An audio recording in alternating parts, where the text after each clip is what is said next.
du fait de ces complications et du manque d'études prospectives. En effet, donc, les troubles du rythme auriculaire et ventriculaire et les troubles de la conduction sont fréquents dans l'amylose cardiaque. Souvent, ils sont symptomatiques et mal tolérés.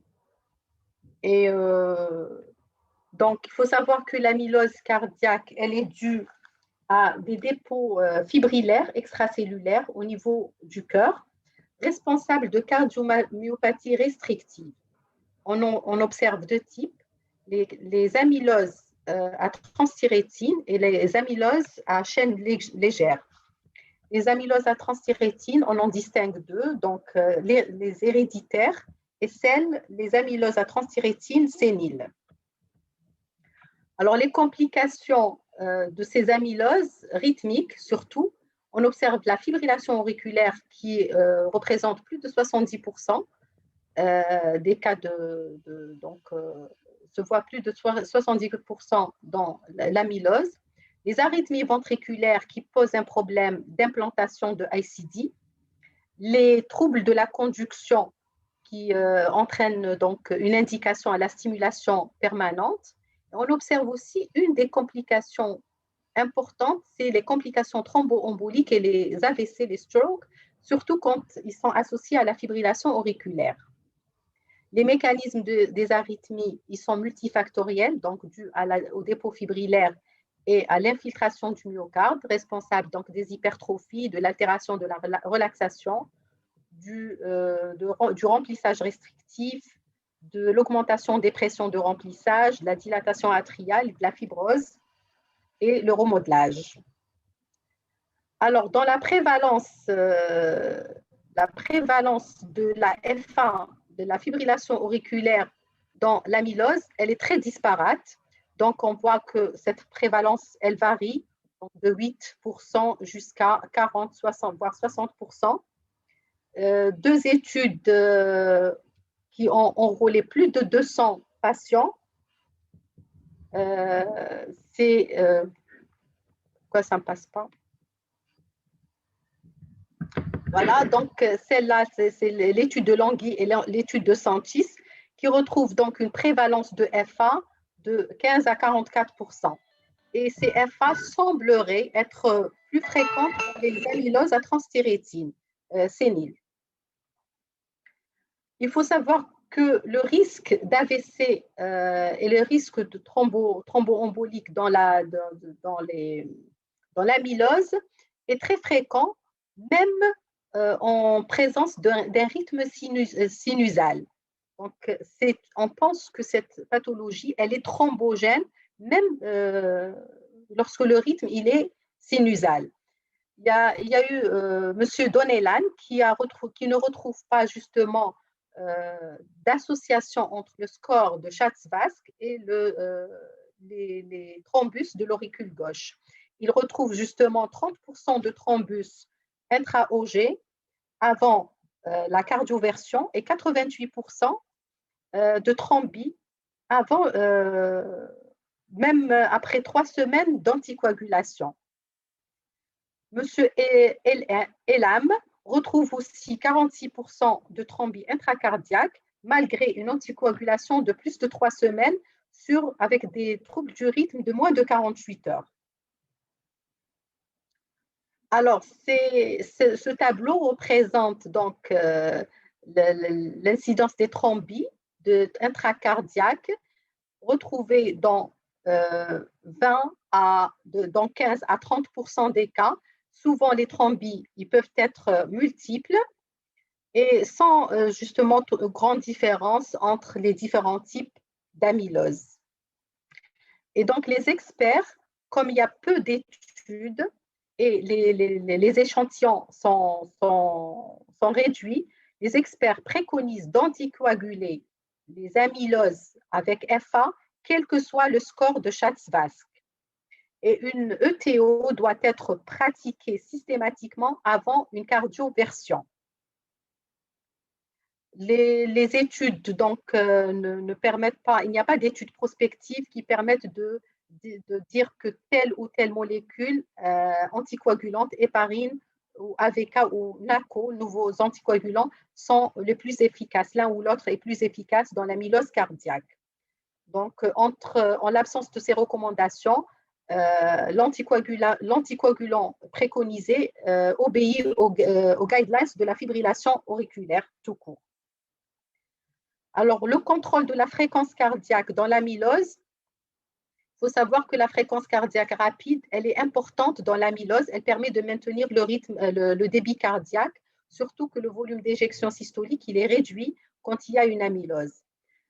Mais justement, les antiarythmiques qui réduisent la fréquence cardiaque, ils sont souvent mal tolérés et ils représentent un risque. Les digitaliques représentent le risque d'intoxication digitalique à cause de la fixation des digitaliques sur les fibrilles. Les bêta-bloquants et les inhibiteurs calciques potentialisent l'effet inotrope négatif déjà induit par l'amylose. Les experts recommandent quand le contrôle du rythme est nécessaire.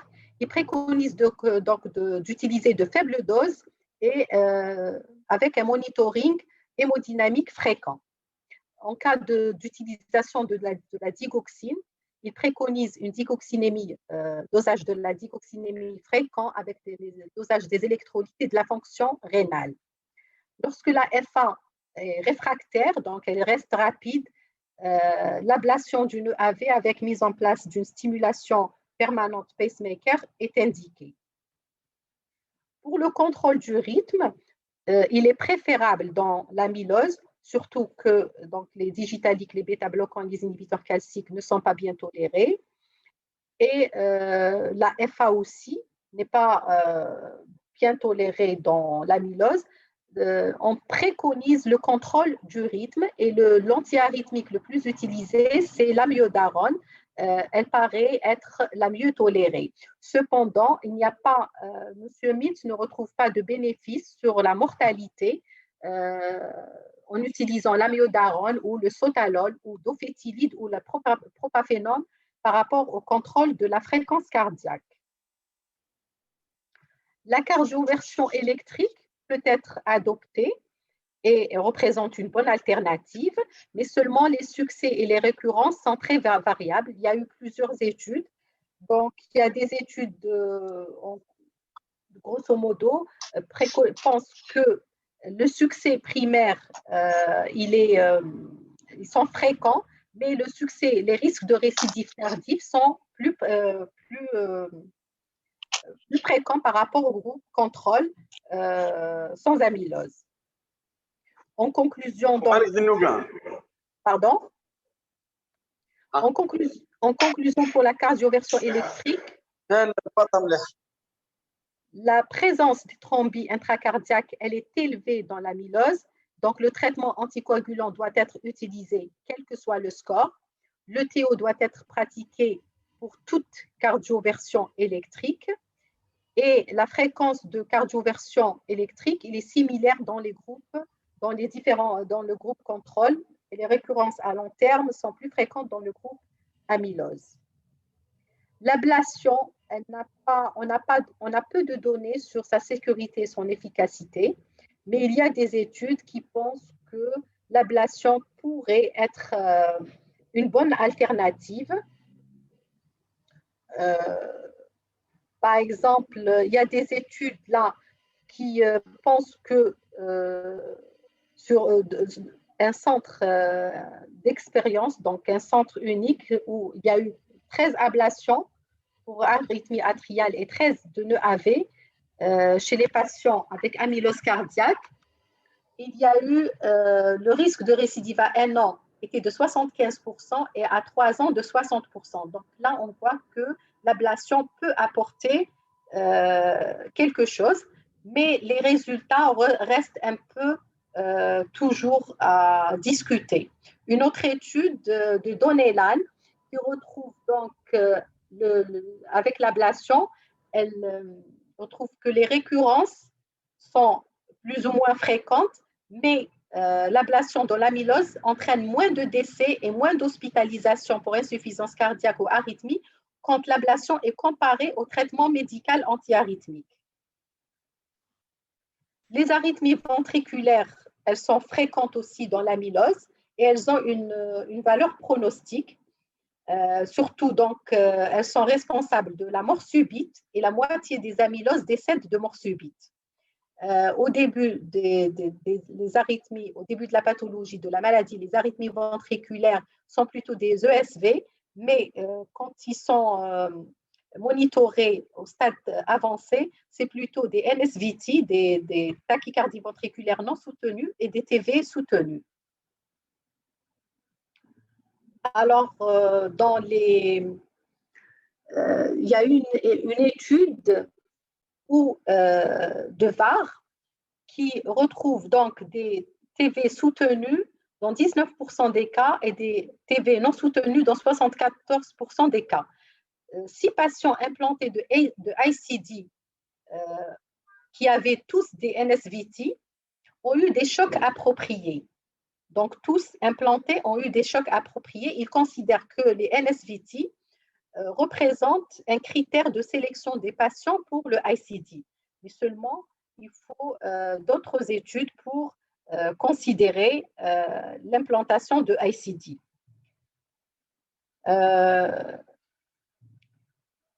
L'utilisation donc des ICD a été utilisée pratiquement dans 80% des cas avec des chocs appropriés les chocs étaient appropriés dans 5 à 32% des cas. Et ces résultats étaient pratiquement comparables aux études utilisées ou adoptées dans la cardiopathie ischémique, dans l'étude MADIT et dans l'étude DANISH.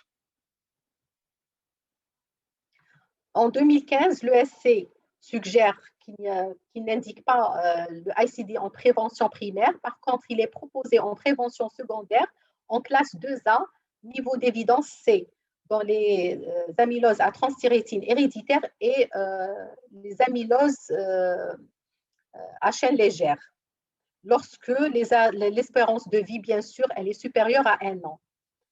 Les Américains, en 2017, ne recommandent pas le ICD, donc déjà en prévention primaire ni secondaire, et ils l'implantent selon des décisions bien individualisées. Ils discutent les choses au cas par cas.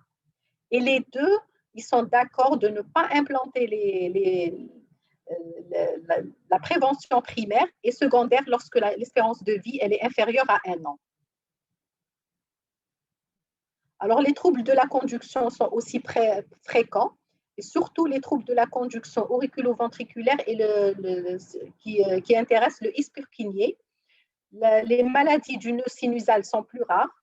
Souvent, l'intervalle HV est plus allongé, mais la durée de QRS elle est inférieure à 120 millisecondes. Il trouve que les amyloses à transthyrétine sénile entraînent des troubles de la conduction plus fréquemment que les amyloses à chaîne légère. La resynchronisation, elle est utilisée, on pense elle apporte un bénéfice quand elle est utilisée quand il y a une indication à la stimulation VD. Il y a M. Donnellan qui retrouve que la resynchronisation, quand il y a l'indication à la stimulation VD dans l'amylose à transthyrétine, elle a des bénéfices comparables des résultats comparables à l'étude MADIT-CRT. Elle réduit l'insuffisance nitrate de 67%, améliore la fonction VG de 78%, améliore la classe NYHA de 67%, mais le bénéfice n'est pas prouvé lorsque la resynchronisation elle est prophylactique, c'est-à-dire utiliser la resynchronisation sans indication à la stimulation. De nouvelles thérapeutiques sont utilisées, telles que les inhibiteurs de protéasone, le bortezomib, associé à la dexaméthasone et la cyclophosphamide. Il améliore la survie dans les amyloses à chaîne légère. La chimiothérapie et la transplantation des cellules souches homologues constituent une cure complète. De nouvelles drogues telles que le tafamidis, qui est un stabilisateur de la protéine transthyrétine, a montré récemment une amélioration de la survie. Le patisiran interfère l'expression de la protéine transthyrétine, montre aussi une réduction de l'hypertrophie du VG, du GLS, du NT-proBNP et l'évolution défavorable. Et il faut savoir aussi qu'il y a la transplantation qui a été proposée chez certains patients. Alors, l'amélioration de la survie des amyloses permettra de mieux étudier les arythmies, les différents types d'arythmies, et des questions restent en suspens, donc tant qu'on aura à recruter plus de patients, donc on aura à recruter plus de patients éventuellement pour les études, pour rentrer, pour adopter des recommandations. Voilà, merci. Merci pour cet excellent exposé. Et donc, voilà, il n'y a pas de discussion. Il se fait tard et merci pour tout le monde. Et on reprendra de façon régulière.